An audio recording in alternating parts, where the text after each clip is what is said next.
I'm 32 now, but this happened when I was 29, in late October of 2022. Back then, I was working as an assistant manager at a mid-sized electronics store. I wasn't rich or anything, just someone who tried to keep my bills paid on time and put a little bit aside every month. I wasn't paranoid, didn't think anyone was watching me, and definitely wasn't the type to get involved in anything sketchy. I lived alone in a small apartment, drove a used Honda, and spent my weekends mostly catching up on chores or visiting my sister. The day everything started was a Wednesday, a normal, quiet, grey-skied Wednesday. I remember the light rain tapping at the windows when I woke up, the kind of weather that makes you second-guess whether you should just call in sick and sleep more. But I didn't. I got up, made instant coffee that tasted vaguely like cardboard, and left for work early because I needed to stop at the bank. I'd received a weird email late the night before saying my checking account had a temporary hold due to suspicious activity. It looked official, but I never clicked links in emails like that. Scams were everywhere. So I planned to go to the physical branch before work. I figured it would take 10 minutes. Maybe someone tried to buy something using my card. Annoying, but fixable.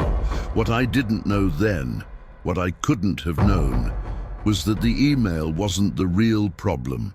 The real problem was already waiting for me at the bank. I got to the branch a little before 8:50 a.m., a few minutes before they opened. It was drizzling just enough to make everything look blurry. The pavement shiny, the glass doors streaked. One of the tellers, a woman named Carla, who I recognized from previous visits, waved at me from inside as she prepared her station. That calmed me a bit. Familiarity does that. I killed time by scrolling through my phone, checking dumb memes, half listening to a podcast about productivity hacks. There was one other person waiting outside, a guy in a black windbreaker with the hood up. He was standing a little too close to the door, hands in his pockets, shifting his weight from foot to foot. I assumed he was just impatient.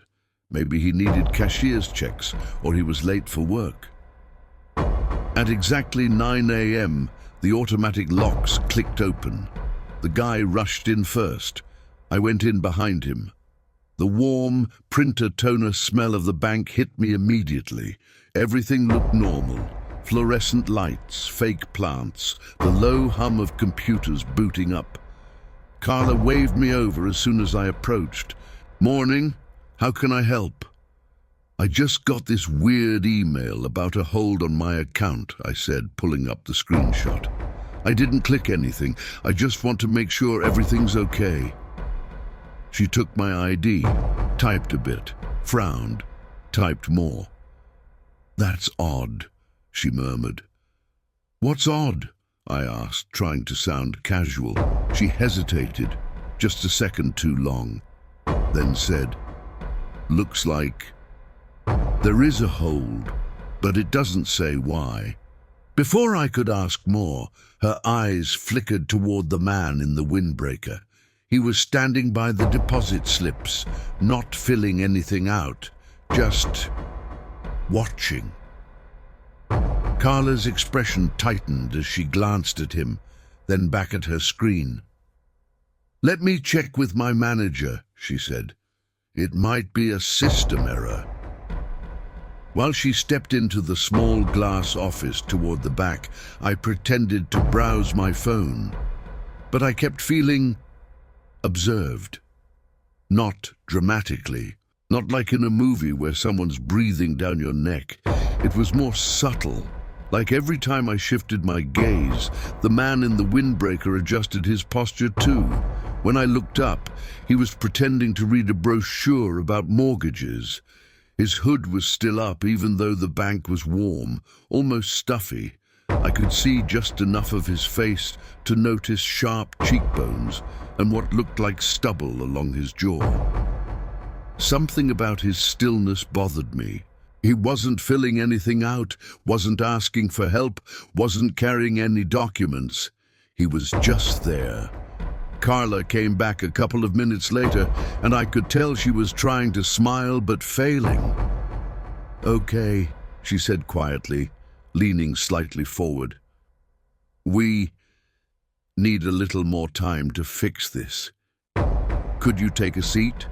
The manager will come speak with you." "Sure," I said. But seated in the waiting area, the feeling grew stronger. The man moved closer, not to me, but to the table behind where I sat. It felt strategically close, like he'd chosen that exact spot so he could hear. Carla's manager, an older man named Russo, finally called me into his office. I felt relief, thinking I'd finally get an explanation. But as I stood up, the man in the windbreaker subtly turned his head and followed my movement with his eyes. Not curious, calculating. Like he wanted to know exactly where I was going. A chill ran through me. I told myself I was being dramatic. People stare sometimes. People act weird. Still, something about him felt wrong. Inside the manager's office, Russo closed the door and motioned for me to sit. He had that practiced bank manager smile, polite but hollow. "So," he began, tapping his keyboard, "your account has been placed under a federal hold." My stomach dropped. "Federal? Why? I didn't do anything." He raised a hand. "We're looking into it. Sometimes it's an error.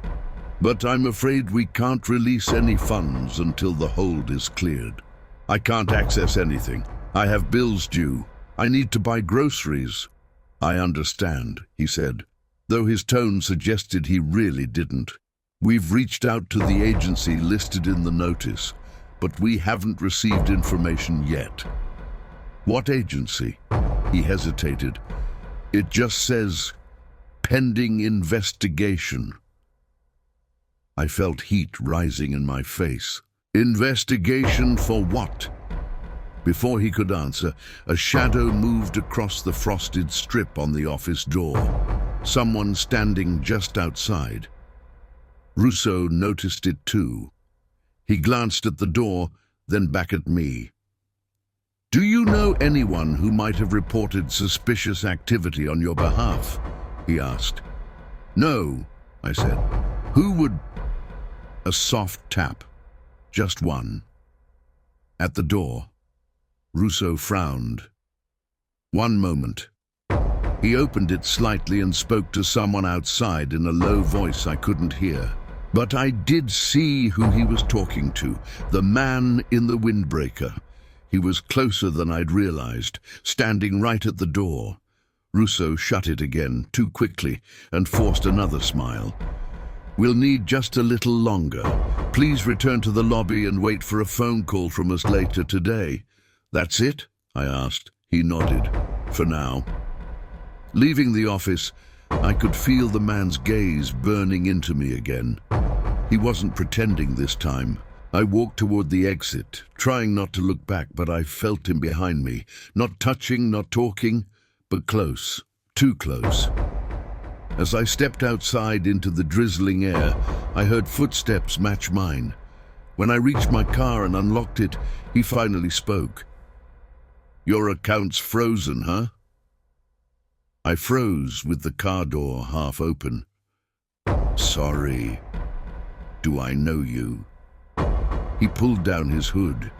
His eyes were pale, almost colorless, and utterly focused. "You should be careful who you talk to at that bank." "I'm not sure what you mean." He stepped closer, keeping his voice low. "They'll tell you it's a technical issue. It isn't." Against every instinct I had, I asked, "Then what is it?" He glanced toward the bank's glass windows, then back at me. "Some accounts get flagged for the wrong reasons, wrong names, wrong associations, people who think you talk to someone you shouldn't have." "I don't know anything about that," I said. He gave a small, humorless smile. I know. That's why I'm telling you to be careful. They're not freezing your account because of what you did. My pulse hammered in my ears. Then why? He took half a step back, scanning the parking lot as if checking for someone. Because of what they think you saw, or what they think you might know, even if you don't. This is insane, I whispered. He leaned in slightly. Check your apartment. Tonight, see if anything looks moved.